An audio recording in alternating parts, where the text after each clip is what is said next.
Cette semaine, Sam, dans les studios du Pantoum, on reçoit Mona Derry-Jacquemin. C'est vrai. Poète, genre, artiste de rue, organisatrice d'événements, chef collaboratrice de la Basse-Ville de Québec, Saint-Roch, Saint-Sauveur, Limoilou, à cheval entre la ville industrielle, la campagne, le joual profond québécois, la culture française, un espèce de courte pointe indescriptible, en fait. Tu la croises pas, puis tu t'imagines pas que ça existe. Tu la rencontres ou tu t'en fais parler, puis ça s'invente pas, là. Ça existe dans notre dimension actuelle. Ah ouais. Ouais. Puis on mérite pas, je pense, d'avoir quelqu'un d'aussi intéressant que ça dans l'environnement culturel de la ville de Québec. On a la chance de discuter avec pendant 1h30. Ouais. Principalement d'à quel point c'est important, en fait, de mélanger les milieux. Collaborer. La collaboration entre les milieux. À quel point les milieux artistiques se parlent pas assez. Puis c'est un épisode aussi qui nous a donné envie d'en faire plus à ce niveau-là. Là. Hein? C'est un peu ça qui nous a trigué, puis de faire comme... c'est pas fou là, ce qu'on se disait de... Écoute, il manque de collaboration, là, ça en prend. Là. Puis c'est un des épisodes qu'on a enregistré qui est vraiment criant de ça. Là. Exact. C'est en fait ça qui nous a donné l'envie d'élargir le projet puis d'aller chercher des partenariats plus intenses. Puis, faut le dire, là, le projet aurait jamais pu voir le jour puis être aussi avancé qu'il l'est actuellement si on n'avait pas eu Mona dans notre vie. Elle nous a présenté un paquet de monde exceptionnel. Il y a plusieurs des invités qu'on va voir éventuellement qui sont directement issus de son milieu. Elle connaît tout le monde, puis tout le monde l'apprécie. C'est comme la mère de tous les invités. C'est exactement ça. C'est ça. Ouais. Sur ça, sit back, enjoy, and quoi? And psh.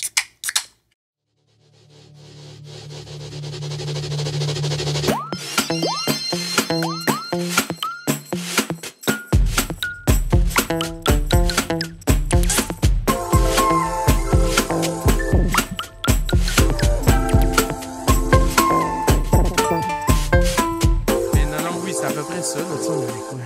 19, 20 ans max, là. Ouais. Fait que, université, peut-être, là.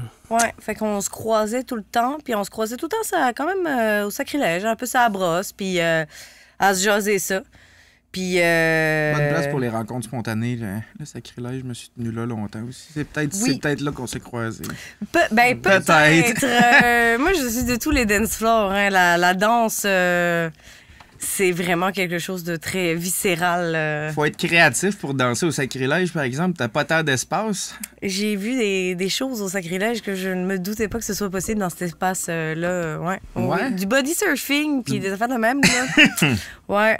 Oui. Mais non, on s'est toujours bien entendus. Puis on est deux personnes qui sont très créatives.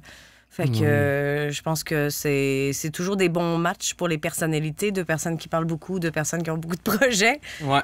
Ça crée forcément du lien. C'est, j'ai envie de dire, presque tout mon monde, au final, que je connais du milieu, c'est un peu ça. C'est que tu finis par tellement croiser le monde avec les intérêts que ça finit presque à se faire naturellement, généralement. Là. Ouais, forcément, c'est ça. Puis vous parlez toutes de vos affaires. Puis, ah oui, ça serait cool pour faire tel truc. Puis...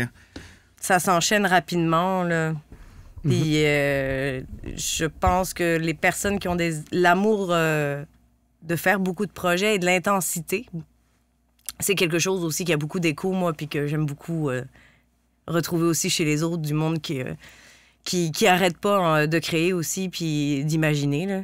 C'est quand même très plaisant comme milieu aussi, là, pour ça. Oui, c'est stimulant au bout. Oui, vraiment, là. Moi, j'aime beaucoup ça. Puis j'aime beaucoup embarquer le monde autour de moi aussi. Qui sont pas normalement tant dans la création, mais qui finit à l'être un petit peu malgré eux. Là. C'est quoi exactement être dans la création? Faut que ça soit dans le domaine artistique ou... Pas forcément. Je dirais surtout qu'en fait, j'ai beaucoup de monde qui avait pas l'impression d'être tant artistique, mais qu'au fil de... venir chiller, faire de la peinture, de la poésie, être en contact aussi avec toute la musique. Moi, je me suis ramassée, exemple, à écrire pour pour le blog parce que je le faisais pour le fun. Moi, raconter la musique, dire qu'est-ce que j'ai ressenti, comment c'était, c'est quelque chose que je communique beaucoup. Donc, c'est sûr que ça contamine aussi mon entourage. Et c'est le fun. C'est le fun aussi d'avoir du monde qui sont pas forcément du milieu ou académiquement du milieu et qui se retrouvent dans des projets artistiques. Moi, j'ai embarqué plusieurs de mes amis dans mon collectif de poésie qui sont du monde du communautaire à la base, qui avait quand même une fibre artistique, mais sans la mettre forcément de l'avant. Et ben là, on se retrouve... Il y en a un qui est rendu l'animateur, l'autre est rendu trésorière. On vient de faire notre... ça va être la 2e année où on fait des soirées poésie. Ça va super bien. Très donc, cool. Vous faites ça où? Ben, on est nomade. Donc, la dernière était au Saint-Suave, dans le quartier Saint-Sauveur, à la librairie. Le prochain va être au Parc Sauvageau, au bout de la rue Mazenod. Là, on fait ça formule extérieure avec un petit marché d'artisans, le segment de poésie. Donc, on est tout en train de préparer ça. Puis ça va être normalement le 18 juin, le samedi. Ouais, Ça c'est va un être beau très parc. le fun. C'est un beau parc pour faire ça, je trouve. Il est parfait. On lui en l'a bas fait des quand même à marches, d'autres ça? places. Mais tu sais, c'est le parc avec La la statue de la Vierge Vierge. Marie. Là, Ouais, c'est ça, en bas des escaliers, là. Puis, c'est un méchant beau spot pour faire une activité C'est comme ça. un super beau spot, puis très sous-estimé dans sa configuration. Nous, au début, on était au bord de la rivière Saint-Charles. C'était bien, mais c'est compliqué quand tu décides de faire quelque chose d'indépendant sur le side et que tu n'as aucun matériel. Ouais. Nous, on n'avait pas d'argent à investir. Tout l'argent qu'on récupère, il n'y a rien qu'on garde. On redonne tout nous, à nos artistes, à nos invités. C'est un peu le principe de pourquoi on a parti ça. En fait, il y avait quelque chose où je trouvais ça toujours un peu spécial d'inviter des artistes, mais de ne pas les payer. Et je me disais souvent que même si c'était 5 piastres, au moins, il y aurait quelque chose. Donc, nous, on s'est dit, ben tout l'argent qu'on va faire, même si c'est des petites soirées puis que c'est pas forcément les cachets, c'est à contribution volontaire, c'est un peu ça, hein, ça oscille beaucoup. Mais qu'il y allait toujours au moins y avoir un minimum de reconnaissance professionnelle, même si on faisait ça à bonne franquette. Parce que c'est toujours c'est du travail. Puis c'est encore plus du travail de prendre le temps d'être vulnérable, de venir le dire devant un public. Nous, on a beaucoup de premières lectures. Donc, des personnes, en plus, qui souvent sont... savent peut-être même pas à quoi s'attendre, là, tu sais, non plus, en arrivant là. On les pitch bien raides, là. Tu sais, on le fait avec beaucoup de douceur et de bienveillance, mais on les pitch bien raides. Il y a quelque chose où c'est très... voici un public, voici un micro, puis... Lance-toi, là, tu sais. Lance-toi, vas-y. Mais lance-toi comme un professionnel, c'est-à-dire que il y a un salaire au bout. Si l'invitation est là, c'est que on te prend au sérieux. Donc, ça fait que beaucoup de monde participe. C'est le fun. Il y a beaucoup de reconnaissance du monde qui viennent parce que c'est le fun d'avoir une reconnaissance en tant que professionnel, en fait. Puis moi, c'est quelque chose qui m'a beaucoup manqué. C'est long avant que tu dises, OK, je suis un artiste. Moi, j'invite le monde. Puis je fais comme, no matter what, pour moi, que t'aies 20 ans de métier dans le corps ou 20 minutes, pour moi, si t'es en train de produire quelque chose de créatif et que t'as assez de guts pour venir le présenter devant le public... T'es professionnel. À partir de là, moi, il n'y a pas de différence de traitement pour ceux que j'invite, en tout cas. Y a-tu quelque chose d'intéressant là-dedans? T'as-tu vu des moments intéressants, justement, à cause que les gens n'avaient pas nécessairement d'expérience? Ça crée des moments bruts ou quelque chose de plus raw, tu sais? Non seulement ça, mais l'effet le plus particulier, c'est presque aussi au micro ouvert que ça se passe. Parce que... comme c'est plus figé dans quelque chose de très rigide et qu'on invite ou même d'autres disciplines à venir se mêler poétiquement à ce gros party-là, il y a comme quelque chose où le monde se lance beaucoup. Donc, on finit avec des premières lectures absolument exceptionnelles. C'est des choses pas vues et pas entendues. En fait, c'est de l'exclusivité à chaque fois. Mhm.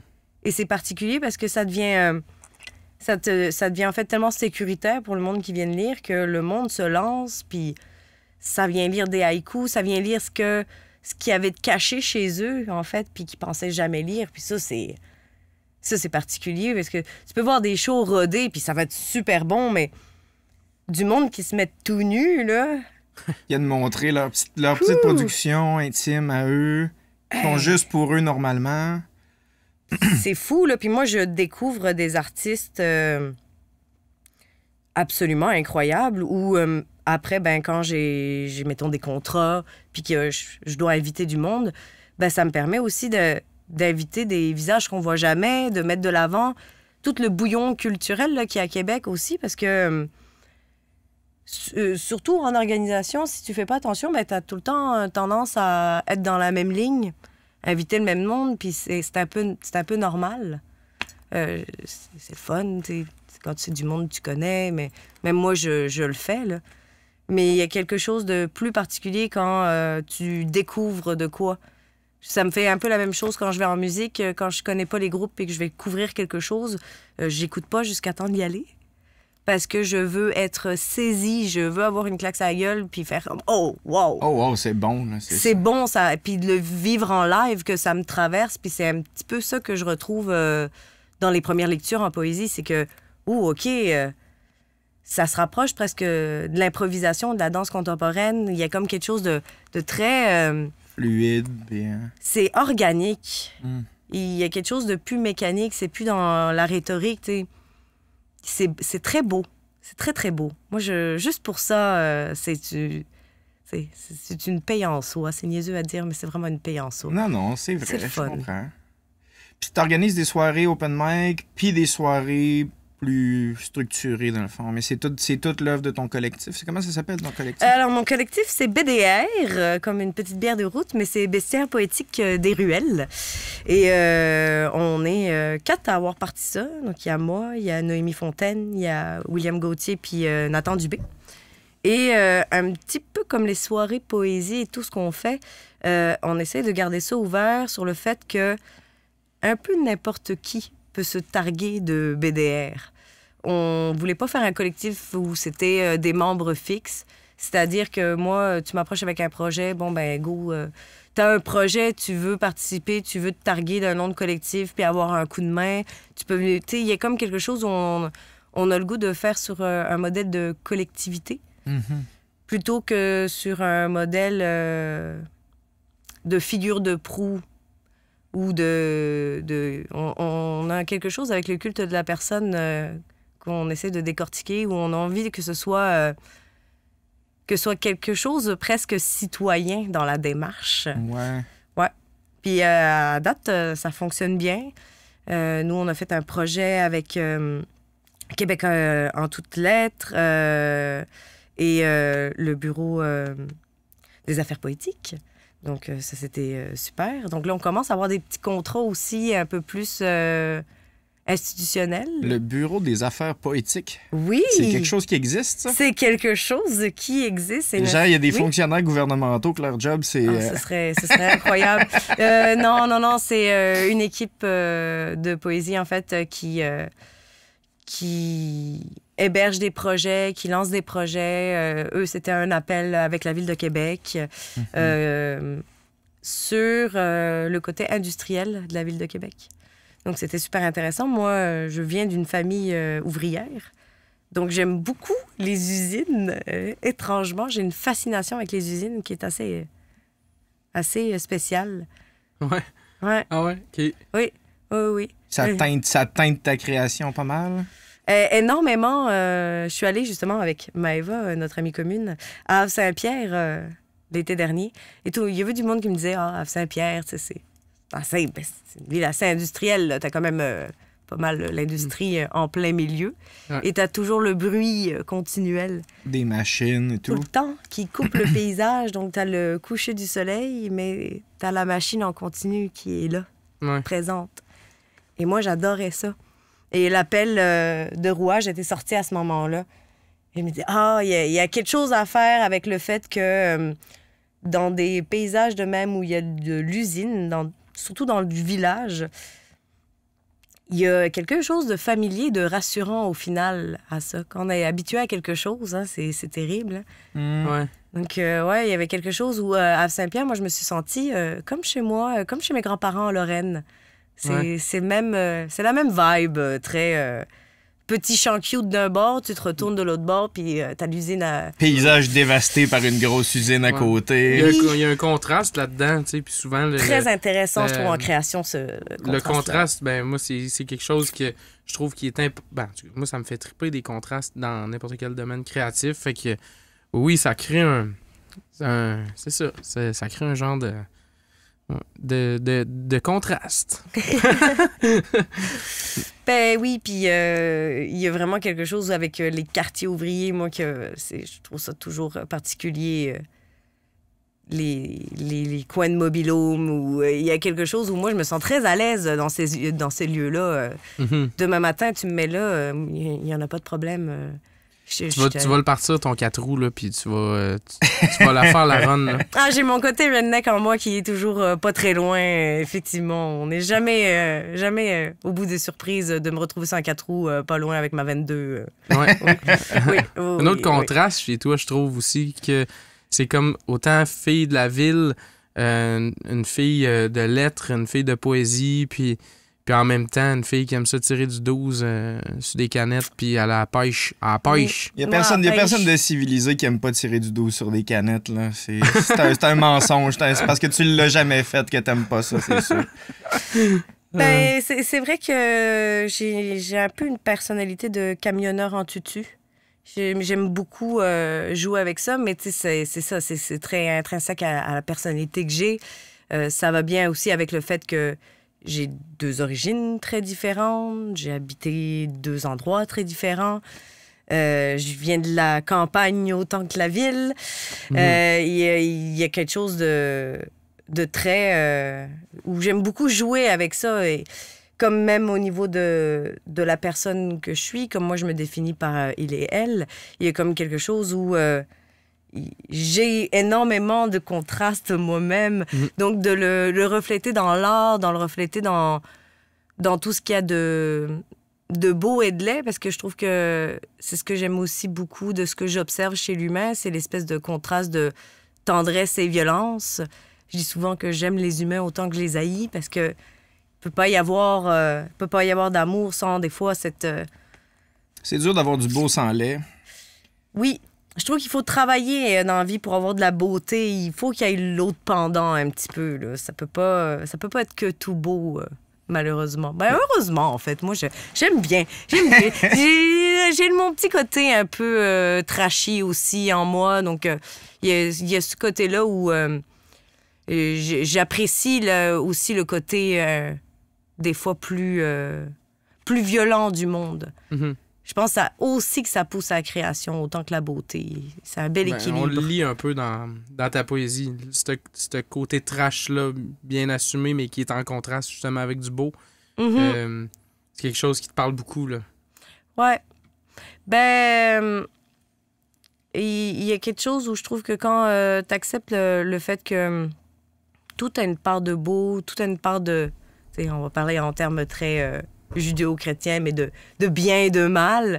Quand il y a un peu ces 2 pendants-là, en fait, c'est l'humanité. Donc, tout ce que tu vas créer à partir de ça, ça ne peut qu'aller toucher, en fait, les gens en face de toi.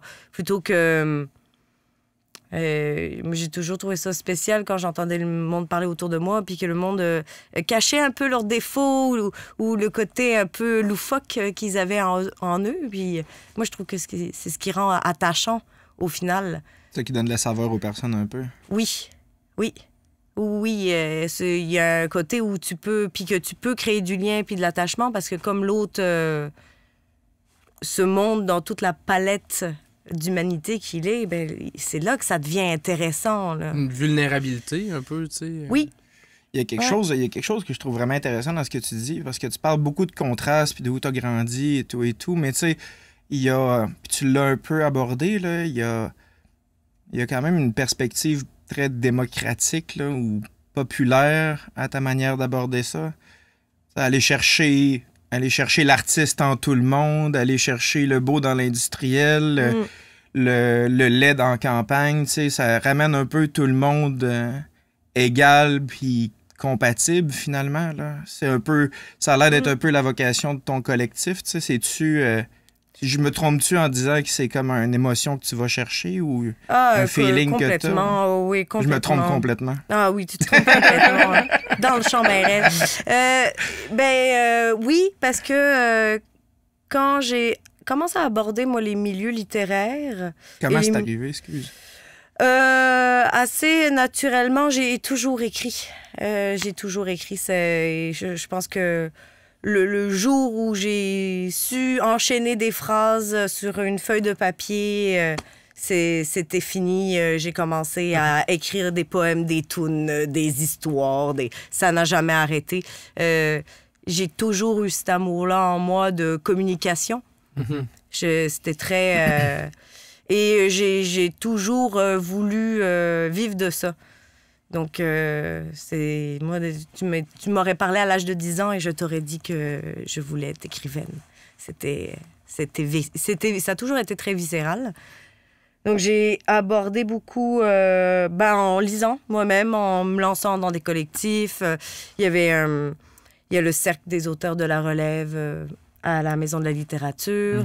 Donc, en me tenant beaucoup dans les endroits, en fait, où les écrivains se tenaient. Je faisais les salons du livre. Je postulais dans les librairies beaucoup. Donc, ça, c'était quand même une belle porte d'entrée. Mais ça a été, au début, un peu shakant parce que même dans tous les milieux de l'art, il y avait quand même toujours un petit côté un peu snob qui me rebutait beaucoup. Ou du cercle fermé Chasse un peu. gardée, ouais. Oui, puis d'instinct de compétition. Que je comprends quand même parce que le milieu est difficile, mais que humainement me shake beaucoup.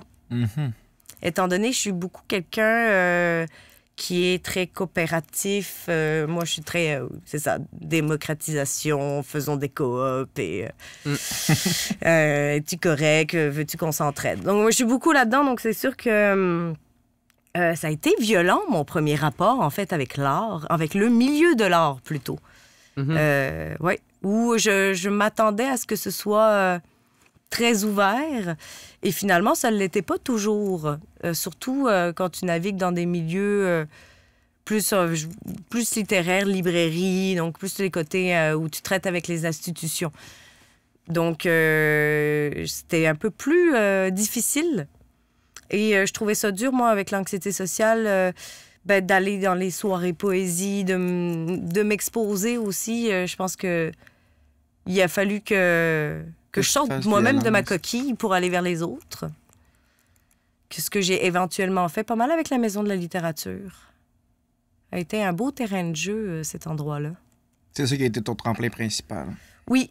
Ça, puis une bourse que j'avais eue pour faire une tournée en Colombie, aller jaser de poésie, et que je me suis retrouvée là, la première fois assis de façon professionnelle à dire « Bonjour, je suis Mona, je suis une poète. » Et là, là c'est drôle. Là, ça fait spécial. Ça fait vrai, là, c'est ça. Oui, je suis passée de « Je fais quelques lectures devant le public, je me fais connaître » à « En ce moment, j'ai un contrat et on me paye pour que je parle de poésie. » Parce que je commence à être une professionnelle là-dedans. Là, c'est mi-vingtaine, là, ça a été vraiment le début de « Ah, bon, je suis capable d'en faire non plus juste une question viscérale, mais même un métier. » Donc là, ça a commencé à sonner des cloches où je me suis dit « J'aime bien me mettre de l'avant, mais j'aime bien mettre les autres de l'avant aussi. »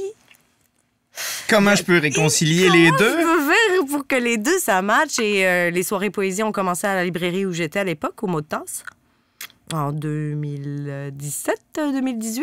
Ça fait déjà quelques années, oui. Oui, déjà quelques années. Et avec la pandémie, moi, j'ai changé de domaine. Je suis retournée en DEP foresterie à Duchesnay, en faune. Et ça m'a fait un bien fou, moi, de changer de milieu, en fait. Parce que j'étais bien, mais il y a quelque chose au fait d'être dans la nature et à l'extérieur et de travailler manuellement qui fait que j'ai encore plus de facilité à donner du temps à la poésie. Parce que ça te libère l'esprit ou parce que ça t'inspire ou... Les deux. Les deux. Il y a comme quelque chose de plus balancé au fait que je suis pas toujours dans ma tête ou sur un ordinateur.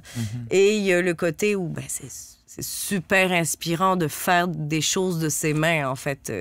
Moi, je trouve ça merveilleux, être en forêt. Je pense que je pourrais t'écrire 2 recueils juste si tu me laisses une après-midi. Là, donc, ouais. Y a-tu quelque chose aussi de moins...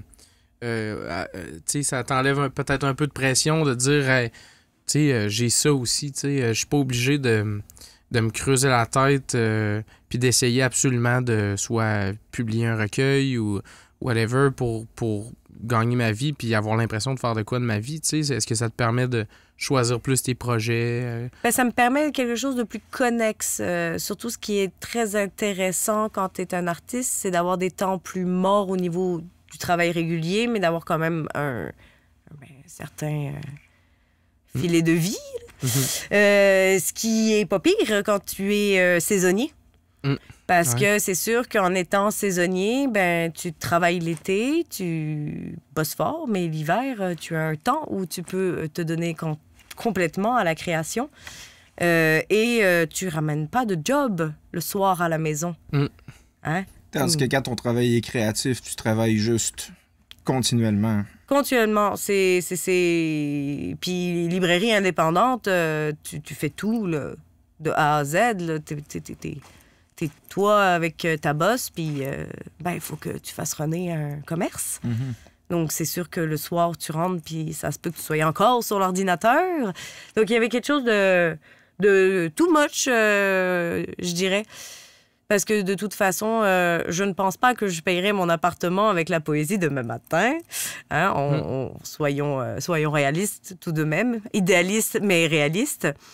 Après, ce qui est vraiment le fun, c'est que je peux me permettre de faire des contrats, que ça me paye pas énormément grand-chose, mais de pouvoir les avoir, mais la semaine, de planter des petites plantes au bord de la rivière Saint-Charles, prendre du soleil, avoir du plaisir et contrebalancer un petit peu le côté à être tout le temps devant un ordinateur. Parce que c'est quand même ça maintenant, être écrivain, c'est que tu es tout le temps devant ton ordi.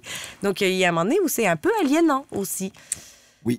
Oui. Fait que j'avais besoin de me sortir de ça. Je partage ce sentiment. Oui. Pascal travaille devant un ordinateur aussi. Oui, beaucoup, c'est ça. C'est ça, c'est terrible. C'est terrible. C'est ça. C'est dur. C'est dur. C'est des grosses journées. T'es fatigué. 8 heures d'ordinateur, t'es fatigué. On sous-estime, hein? Oui. On sous-estime parce que c'est pas le même... C'est pas du travail physique. Tu te dépenses pas nécessairement, mais pas mal plus de difficultés à communiquer puis à échanger avec les gens après 8 heures de rédaction que... après avoir passé la journée à mais faire moi, du 8 sport, heures à couper des arbres, je vais être vraiment parlable. 8 heures à l'ordinateur. Surtout si, en plus, je dois faire 3 heures de plus sur mon recueil. Ouais, c'est ça. Ça finit pas, tu sais. C'est que ça finissait plus, en fait. Donc là, il y a comme un balancement. D'ailleurs, ça fait 2 ans que moi, j'ai plein de contrats. Contrairement, malheureusement, aux autres artistes qui ont perdu des contrats. Moi, ça a été les 2 dernières années les plus... Non, hein? Moi, je l'ai pas senti pendant toute la Non, pandémie. hein? Non. Mais étrangement, moi, j'en ai eu beaucoup. Donc, ça a été un peu... Quel genre de contrat tu t'es fait donner dans les dernières années? Là, c'est ça. J'ai été organisatrice de la relève pour Québec en toutes lettres. Donc, j'ai donné un parcours poétique avec Maëlle Morin et Francis Paradis. On a donné ça à l'Université Laval dans les souterrains. Ça a été le plus périlleux des projets. Ah oui, c'était périlleux. C'était pas l'endroit le plus évident. On aurait pu choisir quelque chose de tellement plus simple, mais mais pour se promener puis découvrir des œuvres un peu partout, c'est un cool setting. Par exemple, les souterrains d'université, j'aimais assez ça me promener là-dedans quand j'étais à Laval. Puis, on parlait des contrastes. Qu'est-ce qu'il y a de plus laid que ces de couloir-là? Rien. Et rien. C'est angoissant. La partie d'œsophage, tu veux wiper. Elle est interminable. Tu penses pas que tu vas passer au travers? Hey, sérieusement, même à moins 40, là, des fois, je les prenais pas parce que j'étais comme non. Puis le soir, en plus, c'est comme... Ouais, hein? Ouais, non. T'es tout seul longtemps s'il y a quelqu'un qui marche derrière toi. Puis t'entends les pas des gens. De C'est quand même loin, creep. C'est quand même ça. creep. Puis Il existe plus, ou en tout cas, je pense qu'il existe plus, mais il y a longtemps, il y avait une des fresques dans le corridor qui joint le Deconinck puis Desjardins, qui était juste un mur de gomme collé, là. Ah, écoute, mais tout est possible. Il y a une place où c'est comme une espèce de cul-de-sac, puis c'est que des graphes, mais de clowns, mais vraiment menaçants. On est rentré là, puis on était comme, on peut pas demander. Là, on était comme, ça, on peut pas demander à nos poètes de faire une perfo là, parce que même nous, on veut pas rester là. Tu sais, c'est comme, c'est hanté. Tu sors de là, il y a un clown chez vous dans 2 minutes. Tu sais, tu veux pas. Mais pour le reste du parcours, c'était hallucinant, mais ça a été beaucoup de gestion. On a réussi à le faire. C'était quand même la première collaboration, là, Maison de la littérature et Université Laval. Donc, en plus, on a eu un peu l'honneur de les faire freaker un bon petit coup. Okay. Donc, ça a été vraiment super. Ah, ça collabore pas plus que ça entre les deux. Pourtant, le département de littérature à l'Université c'est Laval, c'est quand même quelque chose de gros. Mais ça, c'est quelque chose de symptomatique de tout. De tout, je trouve, de la ville de Québec. Ça se parle pas entre les disciplines aussi, tu sais. Entre les disciplines, entre les places. Il y a quelques places. Je trouve, en musique, c'est moins pire un petit peu. C'est un petit peu moins pire, je trouve. Okay. Ça se parle un peu plus, tu sais. Mettons le pantoum puis l'ampli, ça se parle un peu. Mais même là, ça reste, on dirait, un genre de cercle. Là. Il y a plein de bandes métal que j'ai aucune idée qui existent parce que je suis pas dans cette sphère-là. Tu sais. Ça que je trouve un peu plate des fois, c'est que c'est ça, ça se parle pas et où c'est long à se parler. Alors que je trouve qu'il y a des collaborations complètement cinglées qui peuvent se faire, dont, mettons... un parcours de littérature dans les souterrains les plus laids en ville et que tu rends, du coup, fabuleux. Puis c'est ça qui est le fun. C'est que là, le monde qui ont visité ça, ils sont comme « Hein! Moi, j'ai vu Caroline Fouché, genre, dans l'entrée là. » Tu sais, il y a quelque chose d'absolument génial. Moi, je ne l'ai même pas vu, le parcours, parce que je m'occupais du parcours. Ah. Mais apparemment, c'était super. C'était quoi? C'était comme un rallye performatif? Ou j'essaie juste de comprendre? En fait, on faisait descendre le monde à Poudlard. Et par le Caso? Ouais, par le Caso. Okay. Et du Caso, on les a promenés. C'est audacieux de faire partir le monde par le Caso. J'ai été à l'université pendant 8 ans de temps. Puis toutes les fois que j'allais au Caso, j'angoissais. J'ai peur de me perdre. Mais c'était juste l'entrée du Caso. C'était juste l'entrée du Caso. Mais j'adore cet édifice. Moi, j'ai fait ma création littéraire là-bas et... je me suis jamais rendue à l'heure parce que je me perdais toujours. Et j'adore. Je pense que c'est attendu. Ah, mais écoute, c'est ça, je rigolais toujours parce que tous les arts sont dans ce bâtiment-là, tu remarqueras. Et ça me faisait rire parce que je me disais, c'est ça, hein, c'est très symptomatique de la société. Tu crises tous les artistes dans le pire bâtiment hanté où les gens se suicident, mais genre, tu t'en vas en médecine, puis on croirait... Qui se perdent. Oui, puis qui se perdent. Non, mais puis des histoires glauques, t'en veux. Moi, j'écrivais beaucoup d'horreur quand j'allais à l'université à cause de ça. Et il a l'air d'un vieux château, d'une vieille cathédrale. C'est le seul qui a une forme comme celle-là. Sauf qu'en même temps, c'est tellement relaxant. Moi, j'ai eu beaucoup d'amis qui ont fait des études en musique classique à l'Université Laval, là. Puis c'est vraiment des souvenirs que je chéris, là, de retourner les chercher, d'aller les voir dans leur salle de pratique, puis de te promener au Caso, puis d'entendre toutes sortes d'instruments, puis puis tu sais, c'est des musiciens de haut niveau, là, fait que tu te promènes, puis c'est pas n'importe quoi, là, c'est vraiment relaxant, puis c'est vraiment inspirant comme ambiance, là. Moi, je ferais des parcours de poésie et de musique absolument constamment dans ce bâtiment. Pour de vrai, là, je trouve que il n'est pas assez utilisé, en fait, je trouve, pour des trucs à grand public. L'université fait quand même toujours son party de début d'année avec les groupes, tout ça, c'est le fun. Mais je trouve que, mon Dieu, ce bâtiment-là, tout en haut, il y a des espèces de caissons en métal pour le monde, pour pouvoir faire de la musique sans qu'on tu déranges le monde. Ouais. Mais ça a l'air d'une salle de science-fiction, d'incubateur. C'était absolument incroyable. Moi, à chaque fois, je me dis, je ne peux pas croire que personne ait pensé à faire de quoi là encore. Genre, j'ai envie de dire, ça va être mon genre de contacter l'université de faire « Oui, vous vous rappelez de moi? » Peux-tu me servir de vos vierges de Oui. fer? Oui, oui, j'avais fait un parcours chez vous, ça s'était bien passé. Est-ce que Mais, vos caissons sont disponibles? Il y a quelque chose beaucoup dans l'emplacement qui t'inspire, je trouve. Les endroits, comme on disait tantôt aussi, le beau, puis rendre quelque chose qui est supposé d'être laid, mais le rendre beau. Tu sais, les corridors les tunnels là, souterrains de l'université, c'était un peu ça aussi là, qui te faisait triper là-dedans. Il y a comme ça qui revient souvent. Oui, puis amener un peu de folie dans des lieux de rigidité. Ouais. Il y a quelque chose de très le fun. Cet été, on va faire avec Andréane Desmeules, qui est maintenant une très bonne amie à moi, une personne que j'adore, ma foi, que j'ai rencontrée par hasard dans un show. Ça sonne comme une découverte pendant que tu le dis. Ben, c'est parce oui, que je l'aime. non, mais c'est parce que c'est très récent. Andréane, je l'ai rencontrée il n'y a pas si longtemps que ça dans un show à Montréal de Gab Bouchard que je couvrais pour Écoute donc ça. Et ça a été un coup de foudre instantané. Et d'ailleurs, je l'invite dans plein de choses cet été, Elle va faire un kiosque d'apostasie, c'est-à-dire... Elle va recevoir les gens puis elle va remplir les documents d'apostasie pour qu'ils soient reniés, enlevés de l'Église catholique. Moi, ça me parle énormément. Apostasie, ouais, c'est ça. Oui. Fait que moi, c'est quelque chose que j'aime énormément parce que moi, je prends des symboles religieux que je rends païens. Donc, comment tu fais ça? Avec la peinture, beaucoup. Donc, mettons, j'ai un prie-dieu que je suis en train de faire. Je vais le rendre...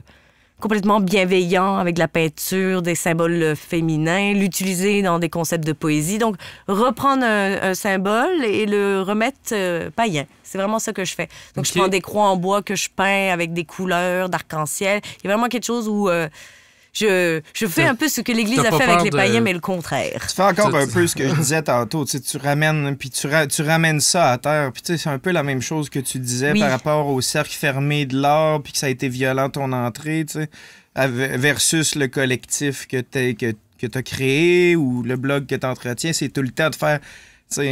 fuck ces affaires-là qui se prennent, qui sont au-dessus de la masse. On est tous au même niveau, puis on devrait tous communier à la même place. Ouais, c'est ça. Ben oui, il y a ce côté-là où, que c'est très important. Puis d'un petit peu mettre le doigt sur des problématiques qui me choquent beaucoup. Donc, mettons, avec Andréane, justement, et Noémie Fontaine, qui fait partie de mon collectif, qui, elle, travaille dans le communautaire.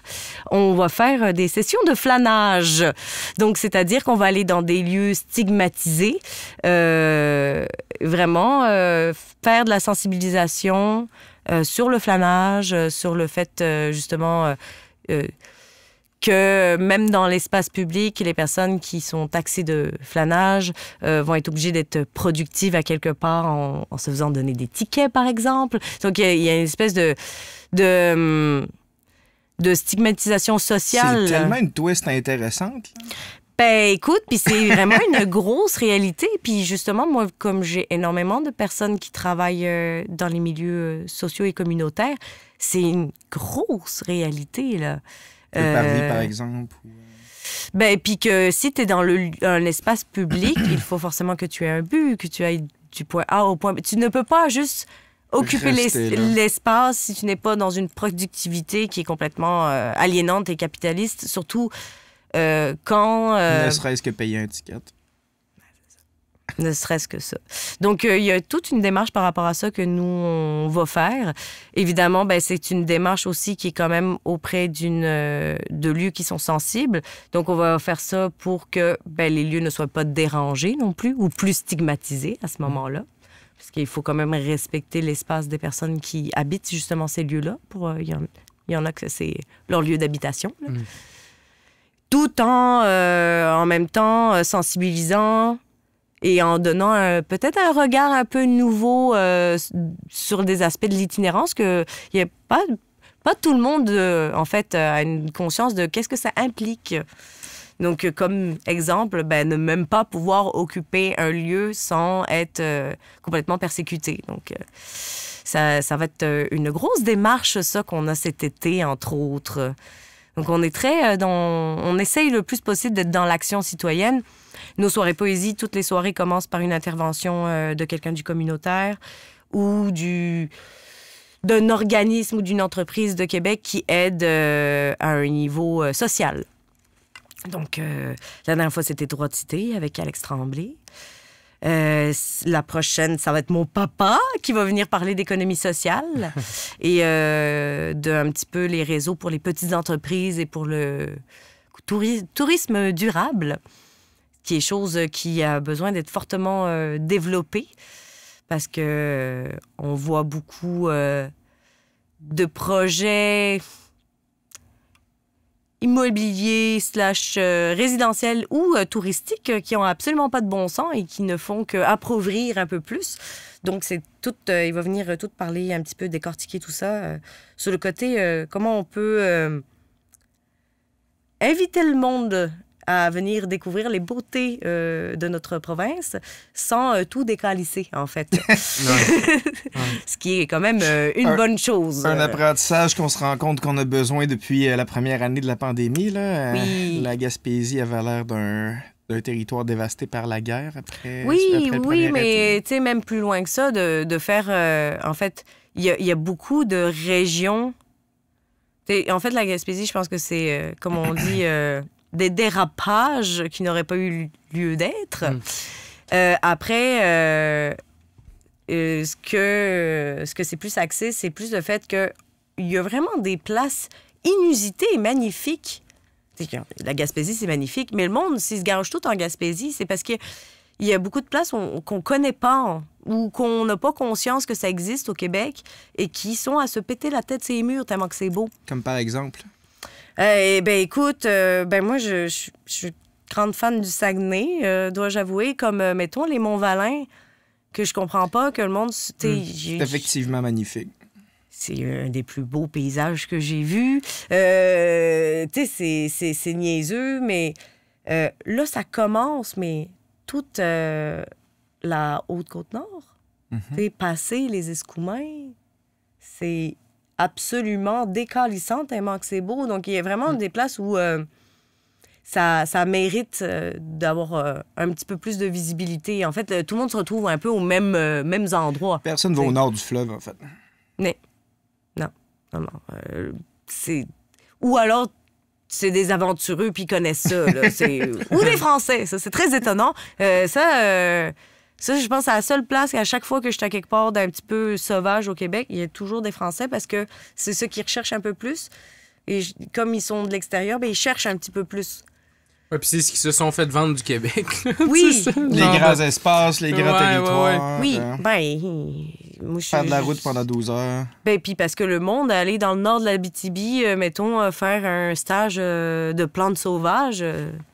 tu viens de les gagner complètement, là. C'est une expérience complètement changeante. Tu te dis à un Québécois, veux-tu aller dans le nord de l'Abitibi, pogner une coupe de feuilles? Ça se peut que la personne fasse comme, bon, non, moi, je m'allais aussi chaque, tu sais. Bon, on leur en voudra pas non plus. Fair enough. Fair enough. Je les comprends aussi d'une certaine manière, là. Ce serait mon genre d'aller dans le nord de l'Abitibi en vacances. Me pogner des petites plantes, puis triper ma vie. Ce serait mon jour de vacances. Hein? Entendez-vous? Ça sonne l'heure tarot. L'heure tarot? Oui! Ça sonne l'heure tarot. Là. Allons-y. C'est peut-être mes petites oreilles de chat là, que j'étais tout seul à l'entendre, mais moi, je l'entendais dans les branches. Oui. De la Côte-Nord. Allons-y. C'est un vrai tarot, hein? Ça comble mon côté ésotérique, parce qu'on est tellement ésotérique dans notre gang, puis on a tellement un amour du tarot, puis là, on est vraiment en train d'essayer d'instaurer, de piger du tarot au début de tout ce qu'on fait. Donc, je vois que t'es expérimenté, là, que je vais te demander de l'indulgence parce que je suis self-taught. Oh, mais c'est parfait, ça. Je tirais aux cartes avec des paquets de cartes à jouer avant. Ma chum Kat fait ça, puis c'est étonnamment, des fois, un petit peu trop même précis pour moi. Ça te fait peur? Ouais, des fois, j'aime mieux quasiment le tarot. C'est un peu plus, c'est comme, un petit mood, genre. Ben, il y a plus d'interprétations faciles avec le tarot. Oui, avec les cartes, des fois, elle me sortait des affaires, j'étais comme, non, là, je suis pas à l'aise. Je suis pas rendu là dans mon processus. Non, ça me tentait pas, là, aujourd'hui. Ouais, c'est ça. Coupe le paquet. Mais c'est ça, tu sais, j'ai développé ma propre méthode C'est parfait. d'interprétation avec les paquets de cartes conventionnels. Puis c'est une de mes amies qui aimait ça me voir tirer aux cartes qui m'a. Parce qu'un tarot, ça s'achète pas soi-même. Il faut absolument qu'on te l'ait donné. Ouais. Il faut qu'il soit teinté de cette volonté-là. Puis il faut qu'il soit personnalisé. Là. Elle a pris le temps de cacher des petits secrets dans ce tarot-là. Fait que c'est le mien, puis il est unique. Mais c'est parfait parce que, tu sais, j'ai envie de dire, ça revient bien à mon processus. Moi, j'aime bien les découvertes. Fait que j'ai pas une manière de jouer dans la vie au tarot, tu sais, puis Mais c'est mon disclaimer. Si t'es habitué à certaines interprétations des cartes, ça se pourrait que je dise pas la bonne chose. C'est parfait. Moi, j'y vais comme je le sens. Filtre, mais ça me plaît. J'aime ça. On fera pas un tirage complet. On va en sortir juste une. C'est 2 en étoile. Viré vers toi. C'est une faible arcane. C'est pas convaincu. Mais c'est positif. Il y a une sorte de feeling de répétition dans ce que tu crées ou d'intégration, d'universalité, de tout et dans tout. Ça a l'air un peu simple dit comme ça, mais ultimement, ce que je vois dans la carte, c'est une volonté de rassembler, mais beaucoup d'incertitudes par rapport au succès que tu obtiens dans tes démarches actuellement ou depuis le début. J'aime bien que cette carte résume ma carrière entière d'artiste. Ouais. Ben c'est ça. J'aime ça. Ça a fonctionné? Oui, mais non, j'aime ça. Mais non, j'adore, j'aime ça. J'aime vraiment ça. J'aime ça. C'est un bel outil, le tarot. C'est vraiment intéressant, puis c'est un bel outil de dialogue, puis surtout un jeu de tarot complet parce que t'as énormément d'éléments d'information.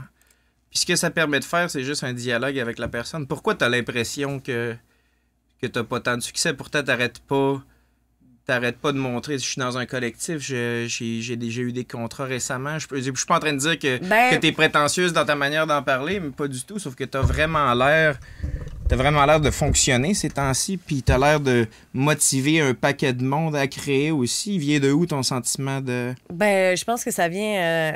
c'est un peu le lot de tous les artistes indépendants, j'ai l'impression, moi, cette incertitude. Puis en même temps, je pense que dans l'incertitude, il y a un certain moteur. Sur le fait que si les choses sont trop certaines, puis moi, je suis quelqu'un qui est comme ça dans la vie, si les choses sont trop certaines, trop prises pour acquises, j'ai pas le coup de fouet, je pense, pour être dans la création et dans le danger.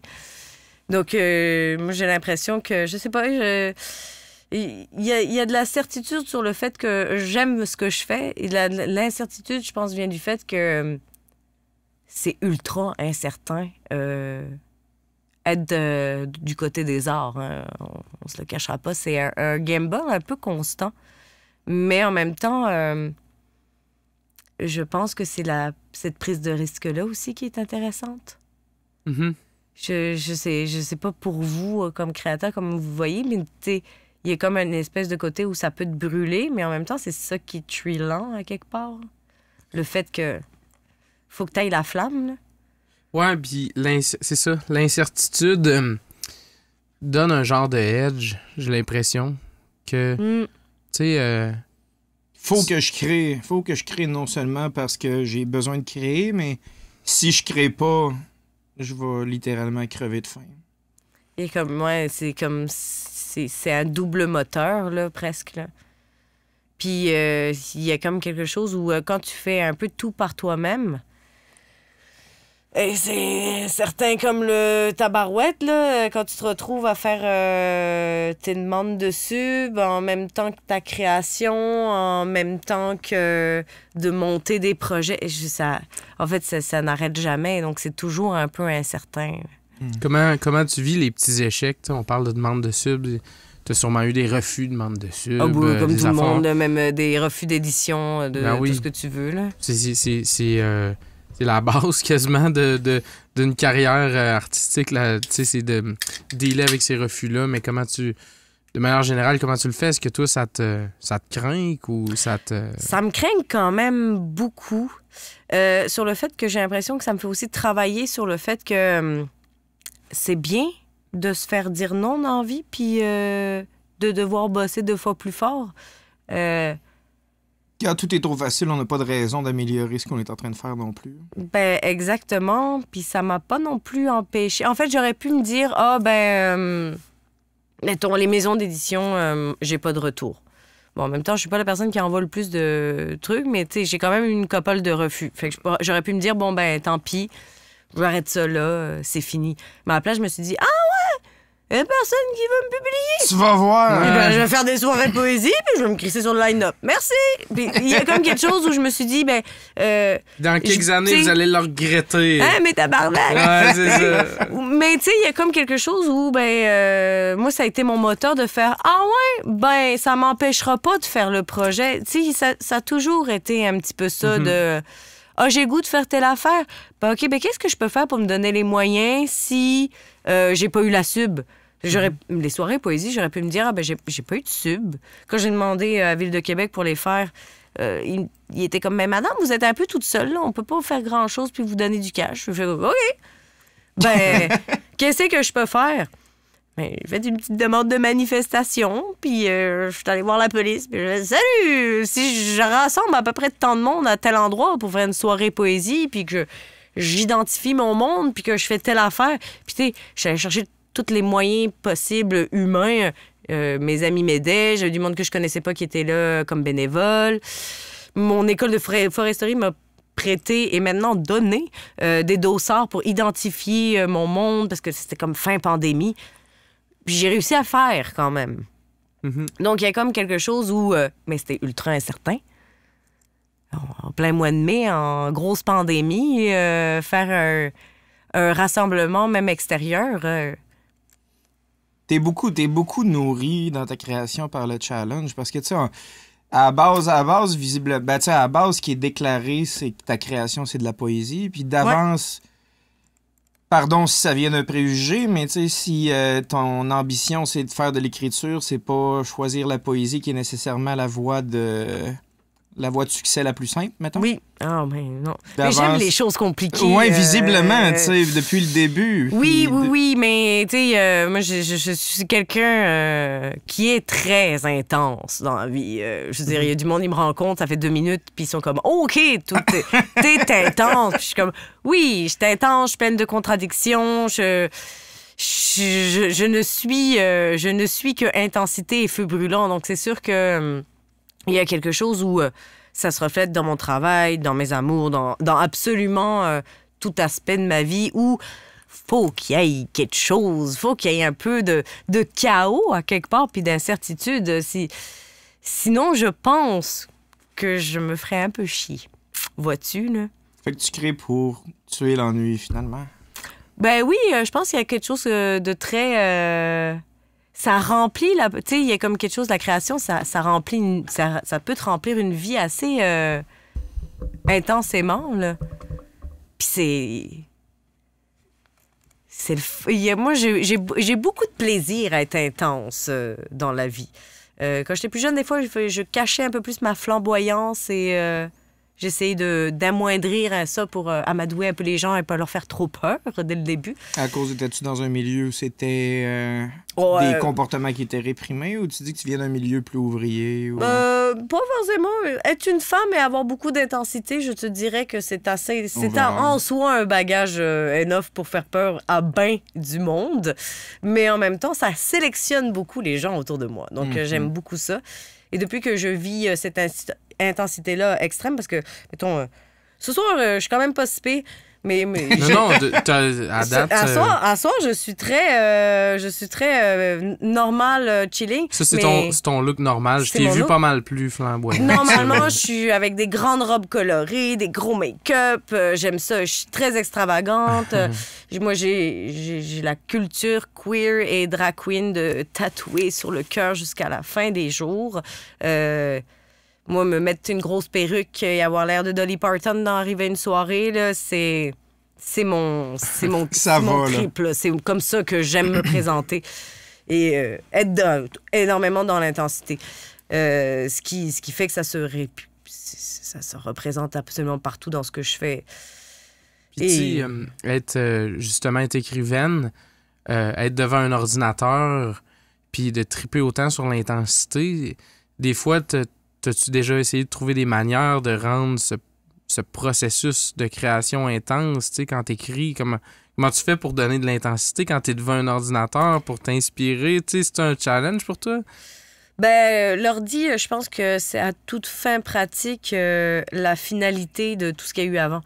Mm-hmm. Quand je suis rendue à l'ordinateur, c'est que j'ai écrit, je suis prête à faire une structure puis à envoyer ça. Mm-hmm. Tout ce que je fais au niveau artistique depuis des années et qui fait que je commence à être un petit peu plus connue, mettons, dans mon milieu, c'est le fait de les lire devant le public et de les mettre en scène beaucoup. Mm. Moi, je m'en vais énormément. Dans la pratique de la poésie, il y a quelque chose où moi, je suis plus en train de préparer même des spectacles de poésie. J'ai le goût de faire plus affaire avec des comédiens. Que ce soit même pas forcément moi qui est sur scène, mais que ce soit les comédiens qui délivrent le texte. Il y a quelque chose où je veux justement pas rester dans l'optique de...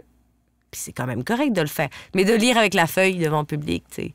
J'adore le faire, j'adore faire des lectures, mais...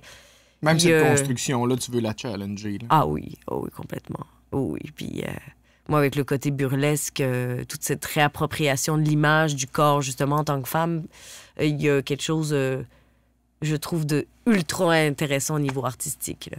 J'ai commencé à tranquillement pas mal travailler avec Valérie Pitt, une amie à moi qui est une danseuse de Québec.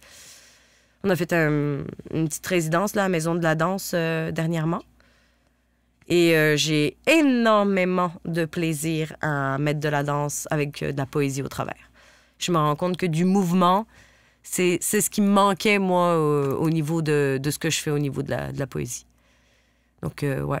Puis de la musique, j'ai le goût de brasser des affaires parce que je me rends compte, comme la poésie dans tout art, au final, parce que je trouve que la poésie, c'est une discipline, mais c'est une essence aussi que tu retrouves dans les autres disciplines. Qu'est-ce que tu veux dire? Ben, qu'il y a de la poésie dans la musique, dans la danse, dans le théâtre.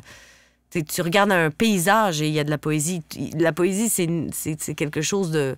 C'est un ressenti aussi. Mm. Donc, il y a comme quelque chose où j'ai envie, moi, de smasher tout ça ensemble et de faire un gros party avec la poésie, en fait, et d'inviter d'autres créateurs aussi avec moi. Là, j'ai beaucoup de plaisir à faire des collectifs, à inviter des réalisateurs, des cinéastes, des comédiens, justement, des danseurs, et faire comme...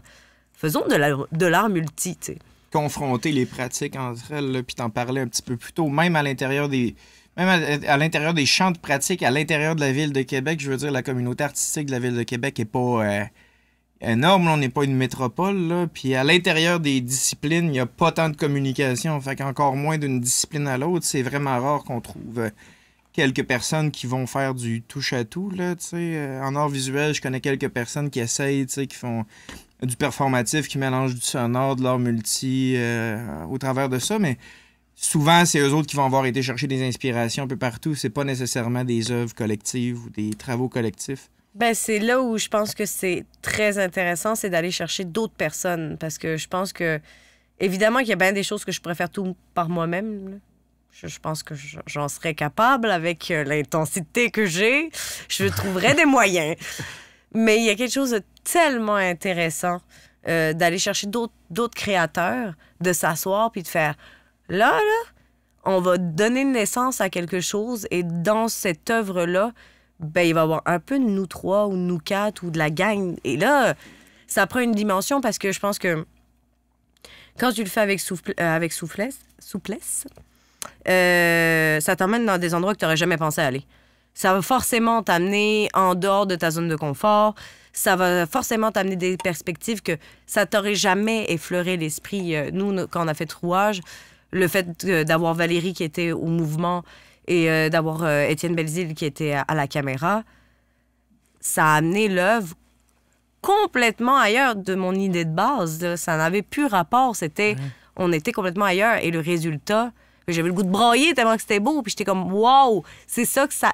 Tu sais, c'est comme un jam quand tout le monde est capable de s'accorder. C'est comme, holy shit, on vient de faire de quoi? Puis... L'ensemble est plus fort que la somme des parties, finalement. Ouais. Moi, il y a vraiment quelque chose où je trouve que... À partir du moment que tu vois la vie comme ça, mais même au niveau de la société, il y a quelque chose où c'est possible de faire des projets et de les amener à terme, en fait. Mm-hmm. Quand tu es tout seul, surtout quand tu as beaucoup de projets, il y a une tendance où tu peux te perdre facilement. Ben oui. C'est cool de t'entendre là-dessus parce que, tu sais, sans reploguer notre affaire, parce que c'est ça qu'on est en train de faire en ce moment, c'est exactement le besoin que Sam exprimait la première fois qu'on a parlé de ce projet-là. Là. C'est d'aller chercher le point de vue de plein de gens qui font de la création, puis de s'inspirer un peu de toutes ces pratiques-là, mais aussi de les rencontrer, puis de permettre aux gens de se parler, ne serait-ce que par dialogue interposé, mais à la limite, puis de ne pas aller chercher juste dans une zone spécifique, là, pas aller chercher juste en musique ou essayer d'avoir un éventail le plus élargi possible. C'est difficile à aller chercher parce que c'est difficile de percer ces milieux-là. Tu sais, sans parler avec toi aujourd'hui, j'aurais même pas eu connaissance du fait qu'il y avait qu'il y a une soirée poésie, puis c'est sûr que je vais y aller. Tu sais, non seulement c'est un parc que je trouve cool, mais tu sais, ça a l'air super intéressant, puis j'aurais eu aucune chance, moi, personnellement, d'expérimenter vraiment l'événement, tu sais.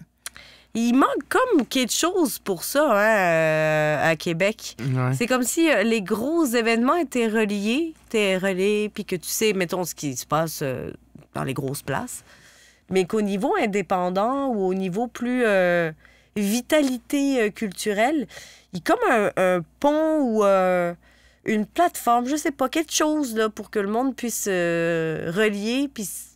Mm-hmm. Faire comme vraiment un réseautage puis savoir ce qui se passe un peu, tu sais. Je sais pas, je trouve ça toujours très spécial qu'il faut être complètement imbibé dans les milieux pour savoir qu'est-ce qui se fait de bon, mettons. Il y a quelque chose à peu près à tous les jours, là. Tu sais, si tu veux aller voir, tu sais, il y a combien de centres d'artistes, combien de vernissages qu'il y a par semaine dans la ville de Québec, combien de soirées open mic organisées par des collectifs comme le tien ou par le tien directement, combien d'affaires qui sont complètement manquées, des jams dans des bars, des ci, des ça. Il n'y a absolument aucun moyen de le savoir. Si t'es pas... Pour les shows ou les événements ou tu t'épluches Facebook comme un esti de dératé, ce que je fais personnellement, mais c'est juste qu'à un moment donné, c'est beaucoup d'efforts pour savoir qu'est-ce qui se passe, puis il y a forcément des trucs que je vais manquer. Mm-hmm. Il n'y a pas de possibilité à part ça en ce moment, ben honnêtement. Ben oui, puis c'est ça, pour avoir des nouvelles idées, on dirait qu'il faut être confronté à des nouvelles idées.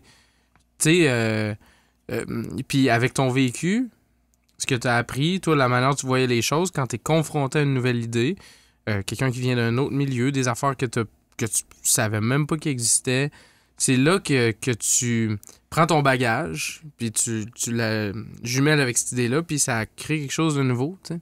J'ai comme l'impression que cette collaboration-là, un peu comme tu le vois aussi, t'es très dans le collaboratif, c'est un peu... Moi, j'ai cette impression-là que c'est un peu comme ça que ça émerge, la création, puis les idées. Fait que... Oui, c'est ça. C'est important, je pense, de le faire, puis c'est vrai que c'est négligé, là, en ce moment, complètement. Ben, c'est surtout que je pense qu'on se prive de possibilités, en fait, de contempler le bassin culturel qu'on a à Québec. Puis c'est peut-être ça que je me rends le plus compte, moi, surtout avec la musique, parce que, je veux dire, je suis peut-être 3 fois par semaine dans des shows, avec un petit peu de théâtre au travail au premier acte. Mais il y a vraiment quelque chose où c'est énorme, Québec, ce qui se passe. Puis avec la musique, quand je parle à du monde, mettons, qui écoute quand même de la musique, mais qui sont pas forcément beaucoup dans des spectacles ou qui vont pas être des ratés à vouloir écouter 3 shows par semaine. Et la constatation que je fais, c'est que c'est comme s'il y avait pas... il y avait tellement pas de promotion de ce qui se passe. Le monde ne savent pas que ça existe. Moi, je fais découvrir des bands à mes amis à chaque semaine, puis à chaque fois, je me dis, ben quand même, c'est pas si inaccessible que ça, mais si, en fait. C'est inaccessible, puis si tu creuses pas, puis que t'es pas curieux, mais vraiment curieux, genre à éplucher justement Facebook ou à travailler dans ce milieu-là, ben tu sais pas ce qui se passe dans ta propre ville. Tu sais, j'ai toujours trouvé ça étonnant parce qu'à Québec, mettons, il y a une qualité qui est absolument ahurissante, là. On s'est fait la même réflexion il y a pas longtemps. Québec n'a rien envié à personne. Nulle part ailleurs. Là. Il y a vraiment beaucoup de talent juste ici. On n'a pas besoin de se déplacer bien loin pour voir des spectacles avec des scénographies exceptionnelles, plein de musiciens cool. En art visuel, il se fait full de stock intéressant. Moi, je suis toujours impressionnée de la qualité qui sort de Québec. Mm-hmm. En ce moment, puis avec le blog, j'ai vraiment en plus un statut qui est le fun parce que je peux poser beaucoup de questions aux artistes. Et forcément, comme c'est local, ben j'ai pas le choix de consommer local. Et pour rien au monde, en ce moment, je ferais autre chose que consommer du local. C'est beaucoup trop bon, ce qui sort, là. Tu sais, encore dernièrement... parce que c'est beaucoup entre Québec et Montréal, mais tu sais, Clean Friends, Lou, Ariane. Moi, je suis une fan finie de Gap Package. Si je pourrais l'avoir tatoué dans le front, je pense que tout le monde ici. Ah, mon Dieu Seigneur. Non, mais dans mon cas, des fois, ça frise le ridicule. Des fois, je le vois en loin, puis je suis comme... Guys, il est là! Mais tu sais, je le croise tout le temps. Mais c'est terrible. Mais je suis vraiment... je suis fan numéro 1, mais je suis très fan aussi du reste du groupe de Gap Paquet. Pour moi, mettons Odile. Aussi, je l'aurais tatoué dans le front. Tu sais, rien qu'hier, Blaze Veluto Collection. Mm-hmm. Je veux dire, c'est tellement de la qualité, là. Oui. C'est... Gros songwriting, d'ailleurs. Blaze Veluto, c'est... Ah, c'était terrible. Puis moi, la dernière fois que je les avais vus, j'avais pas le droit de danser. C'était à Pulperie à Chicoutimi. Fait que c'était un peu en mode de footloose, là. De quoi t'avais pas le droit de danser? Ben, consigne sanitaire, c'était à l'intérieur. Oh mon Dieu. Mais à l'intérieur, à 9h le soir, moi, j'étais saoule comme un gardon. Impossible je me faisais chicaner par la sécurité. Impossible de m'asseoir. C'est tellement bon. Puis c'est endless au niveau de la liste. C'est ça qui est fou, c'est que tout ce que je vais voir, à chaque fois, je suis comme... Wow! Wow, hey! C'est notre... Tu sais, ça vient de la province, là. C'est pas anglophone, c'est pas américain, c'est pas français, ça vient là. de ma ville. Ça vient d'ici, là. Tu sais, c'est comme, il n'y a pas plus local, là. Tu sais, Blaze Veluto, je les croise en Basse-Ville, là, tu sais. Ouais. Donc, c'est Gab génial. Paquette, il gérait le karaoké à Ninkasi pendant toutes les années où j'ai été là. Mais c'est ça, tu sais. Le dernier là, que j'ai genre complètement capoté, c'était Kinkhead, que j'étais allée voir à la Chapelle de Vanier. Et que, je veux dire, c'est Migration, je pense, leur album. Ah, ben, c'est là que j'ai jamais écouté autant un album de toute ma vie, j'arrête pas. Puis en plus, tu sais, parle du 222, puis de fumer des cigarettes. Bon, ben, forcément, je suis conquise. Ça parle de ta vie. Écoute, ça parle de ma vie. C'est ta biographie, cet album-là. Je me sentais un peu attaquée, honnêtement, en l'écoutant. J'étais comme, voyons, est-ce qu'il me parle à moi? Mais, tu sais, il y a vraiment de quoi le fun où, ben, il y a de ça aussi. C'est que c'est toute la mythologie de Québec au travers aussi de nos artistes. Mais qui est en train, en tout cas, tu sais, il y a comme... Je le sais pas, parce qu'en même temps, j'ai pas vécu les autres époques culturelles. Non? T'es pas assez vieux pour ça, non, Minou? Je vis une époque culturelle en ce moment. J'ai l'impression... Mais je pense pas que je me trompe, puis on le voit, tu sais. Je pense qu'il y a un bouillon qui est en train de se créer autour de Québec. Tu sais... Puis moi, je le vois, justement, que ça vient beaucoup de la collaboration.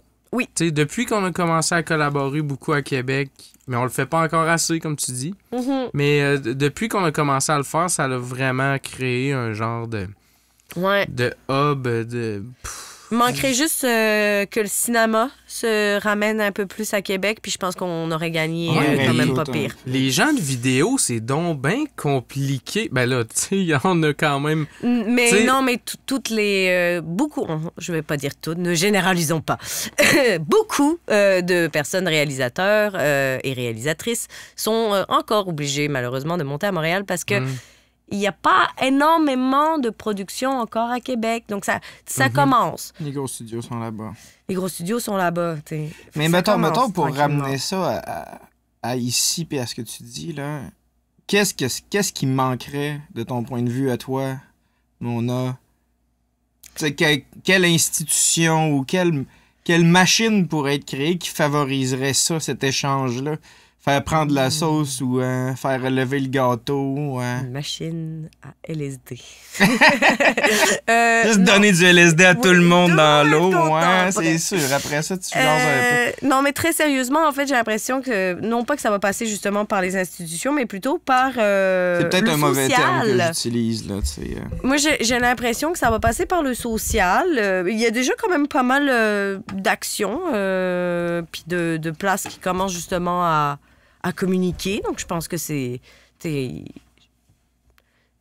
pense que justement, mettons, l'université qui commence à parler à la Maison de littérature, je pense que c'est un bon signe que ça commence à se jaser. Ouais. Ce qui est pas pire. Après, je pense que ça va devenir du côté plus des projets et des citoyens. Un peu sous la forme de...